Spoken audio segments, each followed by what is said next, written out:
Welcome to the future bright coaching. आज देखते हैं एक्टिव एंड पैसिव वॉइस का ये परफेक्ट टेंस। ये हम देखते हैं परफेक्ट टेंस। परफेक्ट टेंस का पैसिव वॉइस ये देखते हैं। एक्टिव ये होगा सब्जेक्ट हैज, हैव, हैड,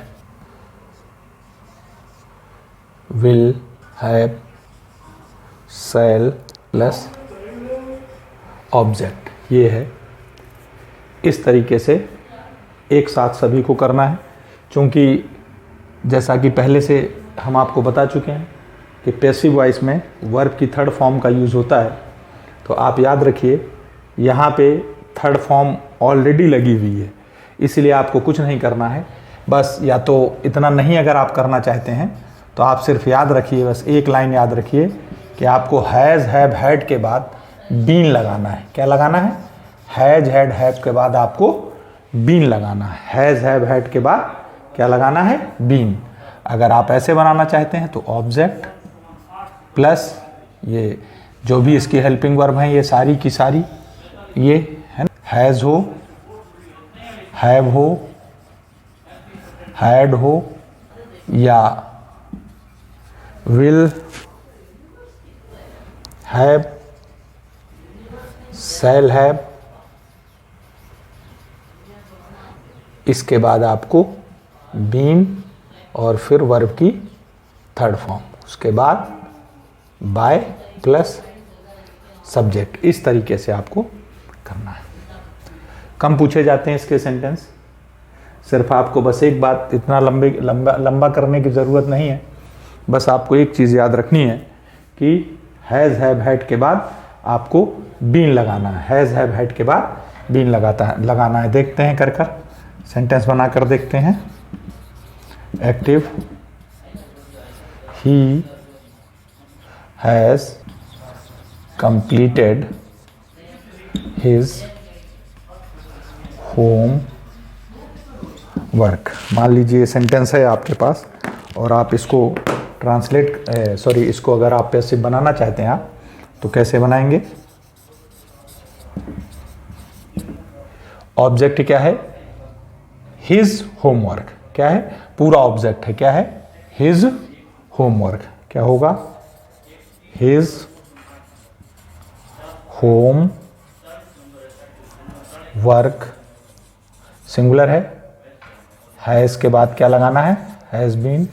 इसके बाद कंप्लीटेड सेम रहेगा, कंप्लीटेड बाय हिम। ओके, कुछ नहीं करना, सिर्फ हैज़, हैव के बाद बीन लगाना है आपको।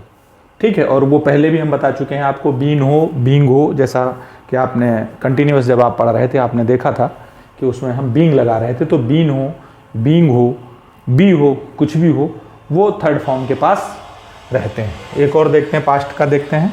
आई have not given you any book, third form ही लगेगी उसमें। पैसिव देखते हैं क्या हो जाएगा। ऑब्जेक्ट क्या है? दो हैं, यू है और एनी बुक है। जिसको आप चाहो उसको आप सब्जेक्ट बना सकते हो। एनी बुक से देखते हैं हम पहले। Any book had not, given का गिवन ही रहेगा third form, given you by me. Okay, अगर आप चाहो तो यू से भी बना सकते हैं इसका, और ये भी बन सकता है कि you had not given any book by me.